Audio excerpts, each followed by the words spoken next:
Salut tout le monde, j'espère que vous allez bien les amis. On se retrouve aujourd'hui pour une nouvelle vidéo Tour du Monde où on découvre un petit peu les actus foot qui sont tombés depuis 24 heures. Et on va démarrer avec cette rencontre du côté de l'Arabie Saoudite entre Neymar et Ronaldo, qui sont Cristiano évidemment, qui sont venus assister hier au combat de boxe entre Tyson Fury et Alexander Usyk. Donc les deux stars ont pu échanger quelques mots du côté de l'Arabie Saoudite. Une petite information mercato, une nouvelle arrivée du côté de Chelsea. Un crack brésilien arrive en provenance de Palmeiras. Willian Estevao, 17 ans, s'engage avec les Blues de Chelsea. S'engagera parce qu'il va arriver évidemment lorsqu'il sera majeur. Et écoutez bien le prix du transfert à 17 ans, déjà 65 millions d'euros bonus compris.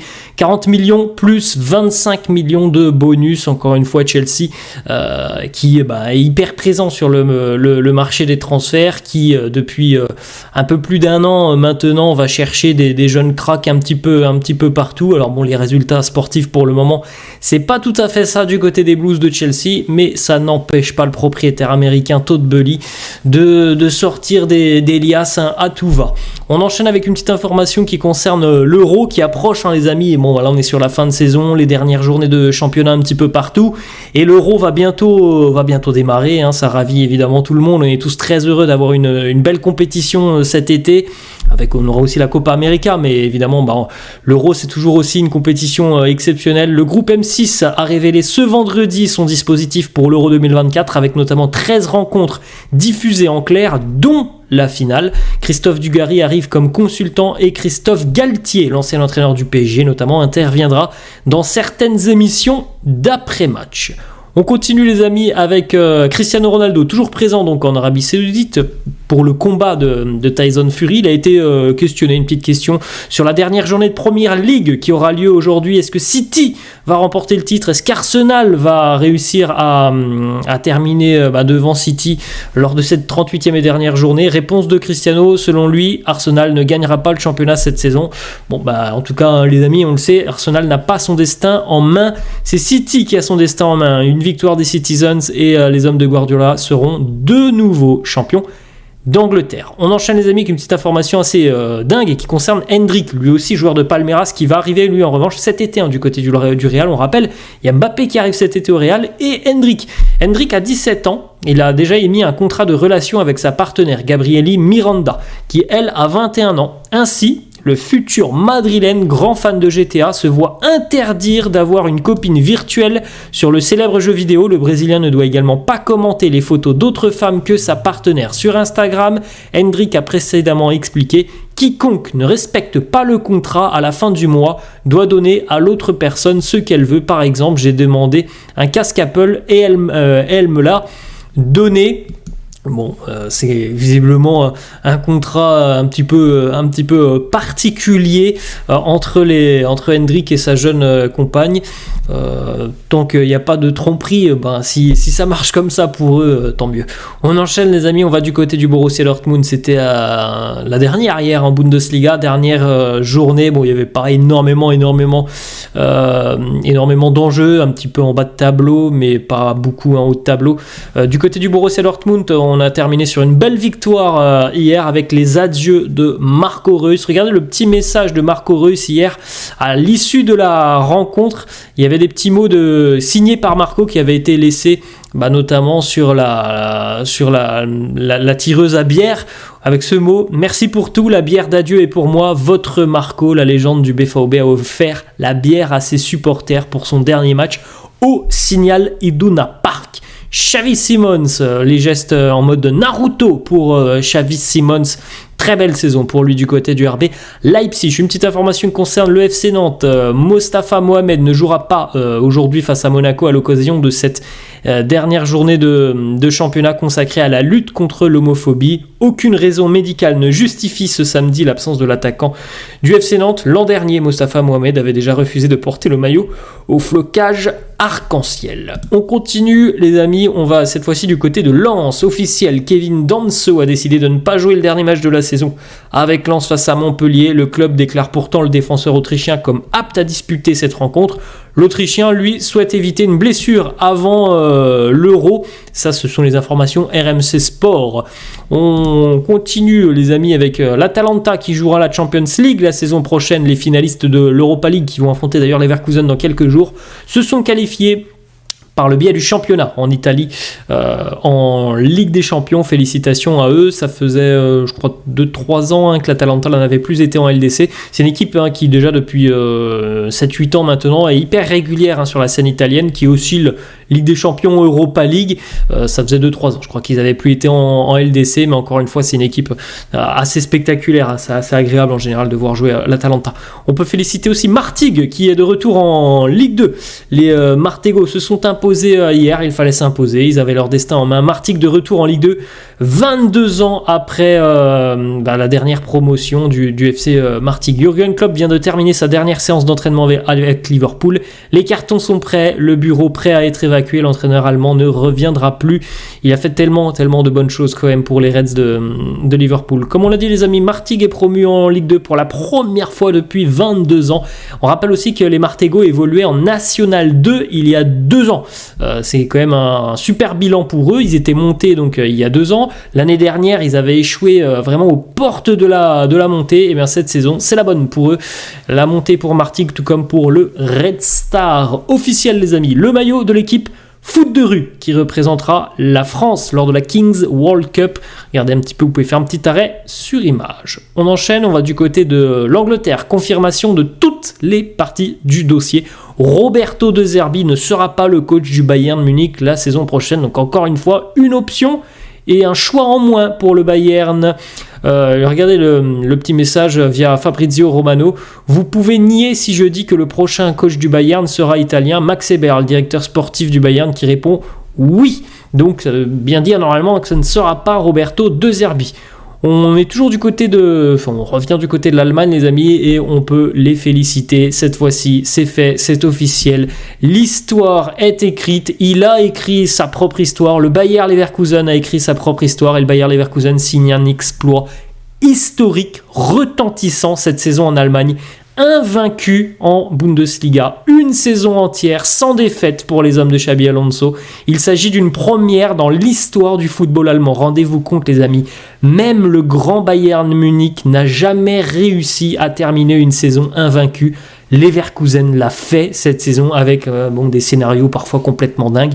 Ils l'ont fait, ils n'ont pas perdu et c'est monumental. C'est quand même quelque chose d'historique.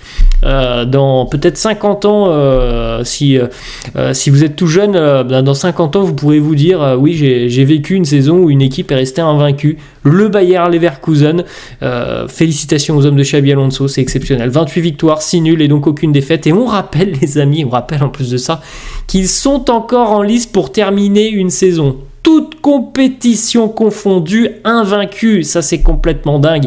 Ils ont une finale à jouer face à l'Atalanta dans 3 jours, ils auront une finale aussi de Coupe d'Allemagne à jouer, je sais pas si c'est la semaine prochaine ou dans 15 jours, mais c'est démentiel ce qu'a fait Leverkusen tout au long de la saison. Et on rappelle d'ailleurs que Xabi Alonso est arrivé au Bayer Leverkusen il y a 1 an et demi. Le club était barragiste, 16e de Bundesliga après 12 journées. Par la suite, il ira qualifier Leverkusen en Europa League avec une remontée exceptionnelle au niveau du classement. Leverkusen qui est en finale d'Europa League, ça vient des travaux de Xabi Alonso depuis la saison passée. C'est magnifique, c'est légendaire. L'histoire écrite par Xabi Alonso et ses hommes tout au long de la saison. On enchaîne les amis, je vais essayer de vous retrouver, là. On en était là, voilà. On continue avec la communion, voilà, une petite vidéo très sympa, la communion entre le public du Bayer Leverkusen et l'entraîneur Xabi Alonso, c'était exceptionnel. Nouvelle victoire hier, 2-1 pour clôturer cette belle saison. Le Bayer Leverkusen fête le premier titre aussi, il faut le dire, un premier titre de leur histoire avec cette saison invaincue. Leverkusen qui était souvent surnommé Neverkusen, et bien cette fois-ci ils ont gagné, ils vont peut-être même tout gagner. On continue toujours du côté de l'Allemagne les amis, le Bayern Munich ne termine même pas deuxième du championnat, c'est Stuttgart qui termine deuxième, donc conséquence, le Bayern Munich ne jouera pas la Super Coupe d'Allemagne avant le début de la prochaine saison, et donc ça veut dire encore une possibilité de trophée en moins pour les Bavarois, mais aussi pour Harry Kane. On rappelle que Kane a quitté Tottenham la saison dernière parce que il avait envie de plus, mais il avait aussi envie de remporter des trophées. Il arrive du côté du Bayern, qui normalement remporte tous les ans le championnat. Cette année, il n'y aura pas de championnat, pas de Coupe d'Allemagne, pas de Ligue des Champions, et il jouera même pas la Super Coupe d'Allemagne. C'est quand même assez dingue. Le Bayern s'est écroulé hier après avoir mené 2-0. Ils ont au final été battus 4-2 par Hoffenheim. On peut souligner l'incroyable saison de Stuttgart. On a eu un petit peu des surprises un petit peu partout en Europe. Brest, par exemple, en Ligue 1. Bologne, par exemple, en Italie. Aston Villa, c'est un petit peu, c'était pas forcément prévu qu'Aston Villa soit quand même s'il y a un gros budget, c'était pas prévu que les Villains jouent en Ligue des Champions l'année prochaine. Gérone en Espagne, et bien c'est Stuttgart en Allemagne qui nous a surpris tout au long de la saison. Après, il faut le dire aussi, après s'être sauvé la saison dernière lors des barrages face à l'équipe de deuxième division, les hommes de Sébastien Hoeneß terminent cette fois-ci deuxième de Bundesliga, juste derrière Leverkusen, avec un Serhou Guirassy qui a été exceptionnel tout au long de la saison. 28 buts en 28 matchs, tout simplement pour lui, ça a été incroyable. Le bilan, les amis, donc de la Bundesliga édition 2023-2024. Félicitations au Bayer Leverkusen, les qualifs en Ligue des Champions. On rappelle qu'il y aura beaucoup de qualifiés en Ligue des Champions parce que il y a une place en plus du côté du championnat d'Allemagne. Leverkusen, Stuttgart, Munich, le Bayern évidemment, le RB Leipzig, Dortmund et peut-être Francfort si Dortmund remporte la Ligue des Champions. En Europa League, Francfort, si le Real remporte la Ligue des Champions, Kaiserslautern si Kaiserslautern gagne la Coupe d'Allemagne face à Leverkusen, et Hoffenheim si le Bayer Leverkusen gagne la Coupe d'Allemagne. Donc il y a encore différents scénarios qui se joueront, notamment par le biais de la Ligue des Champions, mais aussi par le biais de la Coupe d'Allemagne. Qualifié en Conference League, Hoffenheim ou même peut-être le promu Heidenheim. Ça c'est quand même aussi assez dingue. Barragiste Bochum pour la relégation, Darmstadt et Cologne. On enchaîne les amis avec les meilleurs buteurs de Bully en 2023-2024, évidemment. Harry Kane termine tout de même en tête, 36 réalisations pour l'anglais devant Guirassy 28, Loïs Openda 24, Denis Undav 16, Maximilian Bayer 16, meilleur passeur, Grimaldo du côté de Leverkusen 13, Florian Wirtz 11. On continue les amis avec le Bayern qui est éjecté de la deuxième place et qui termine troisième de Bully. Le Bayern qui, comme je l'ai dit tout à l'heure, menait pourtant 2-0, a fini par perdre 4-2, triplé de Kramaric pour le TSG Hoffenheim. Le barrage entre l'équipe de Bundesliga 2 et l'équipe de Bundesliga opposera le Fortuna Düsseldorf au VfL Bochum. Les hommes de Xabi Alonso sont donc à 2 rencontres de terminer la saison complètement invaincus, toutes compétitions confondues, et de réaliser un triplé historique. Il reste une finale d'Europa League face à l'Atalanta et la finale de Coupe d'Allemagne face à Kaiserslautern. La sortie de Marco Reus et évidemment les émotions du côté du Signal Iduna Park. Il a même été applaudi par les adversaires de Darmstadt. C'est un très très grand joueur du Borussia qui a quitté le club hier. Cologne est officiellement relégué en deuxième division. On continue les amis, on va aller cette fois-ci du côté de Francfort. Hugo Ekitike, nouveau but pour Hugo Ekitike, avec une coupe de cheveux aussi assez particulière pour lui. Il enchaîne depuis quelques semaines avec l'Eintracht, il a repris confiance. L'ancien parisien a marqué face à Leipzig sur le match d'hier, il avait délivré une passe D face à Gladbach, but face à Leverkusen, face au Bayern, face à Augsbourg. Tant mieux pour lui, il a du temps de jeu, il en profite. Roberto De Zerbi était la priorité du Bayern, mais comme on l'a compris, les amis, normalement ça ne devrait pas être le technicien italien qui ira sur le banc de touche bavarois. Et d'ailleurs Roberto De Zerbi va quitter Brighton en fin de saison. Xavi Simons, buteur avec le RB Leipzig, 26 implications sur but pour le jeune Hollandais cette saison, 10 buts et 16 passes D, c'est plutôt pas mal. Marco Reus est buteur et passeur pour son dernier match au Signal Iduna Park avec le Borussia Dortmund, son 100e but dans son stade sur un coup franc magique. Quand même plutôt une fin plutôt sympa pour Marco Reus. On continue les amis avec Serhou Guirassy, un doublé pour la dernière journée pour Guirassy, une saison folle, les stats sont parfaites, 28 matchs, 28 buts, c'est un but par match tout simplement pour Serhou Guirassy. Le tifo du côté du mur jaune à Dortmund, merci Marco, danke Marco, le tifo en l'honneur de Marco Reus. Matistel, buteur et passeur pour le dernier match de Bundesliga, il est impliqué sur les 2 buts du Bayern inscrits dans l'après-midi. On l'a dit tout à l'heure, l'accord entre Willian Estevao, Chelsea et Palmeiras. Raja Nainggolan jouera la Kings World Cup aux côtés de Francesco Totti dans l'équipe italienne du tournoi Stallions. Carlo Ancelotti semble annoncer hier en conf de presse que Courtois sera titulaire en finale de LDC. Donc en gros, faut lire à travers les lignes. Il nous dit, pour moi, il n'y a pas de débat. Lounine a fait une saison fantastique et nous a beaucoup aidé à atteindre la finale, mais Courtois redevient ce qu'il était avant, le meilleur gardien du monde. Donc on peut lire à travers les lignes, hein, les amis. Je pense que voilà, ça sera Courtois qui sera dans les buts maintenant du Real pour affronter le Borussia Dortmund en finale de LDC dans 15 jours.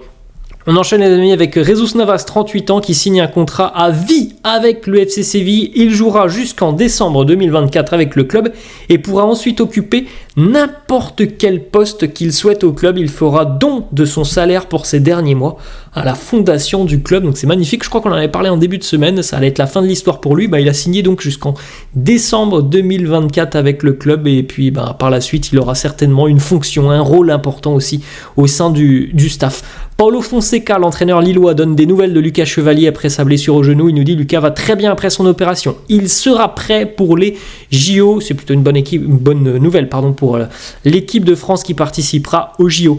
À moins d'un mois de l'Euro, voici le top 10 des favoris à la victoire finale selon les bookmakers. Angleterre premier, France numéro 2, Allemagne 3e position, Portugal, Espagne, Italie, Belgique, Pays-Bas, Croatie et Danemark. Kylian Mbappé quitte le podium des favoris pour le Ballon d'Or 2024. Il est désormais devancé par Harry Kane. Vinny Bellingham en tête, Kane 3e, Mbappé 4e. Officiel, Phil Foden était le meilleur joueur de la saison en Première Ligue. Libre de tout contrat cet été, Thiago Alcantara donne sa priorité à un club européen. Le milieu espagnol a déjà plusieurs offres de clubs en dehors de l'Europe. Si lui souhaite rester en Europe, on verra tout ça dans les prochaines semaines. Quique Sanchez Flores ne sera plus l'entraîneur de Séville, 12e de Liga en fin de saison. Il est arrivé avec une mission, sauver le club qui était bien mal engagé.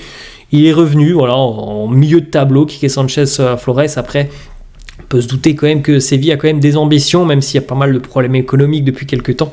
Séville a des ambitions de retrouver quand même les sommets de la Liga, de titiller les places européennes. C'était une saison galère pour les Andalous. On continue les amis avec Toni Kroos qui est très très proche de prolonger son contrat d'une année supplémentaire avec le Real, tout comme d'ailleurs Luka Modric, puisqu'il y aurait un accord de principe entre Luka et le Real pour une prolongation d'une saison supplémentaire.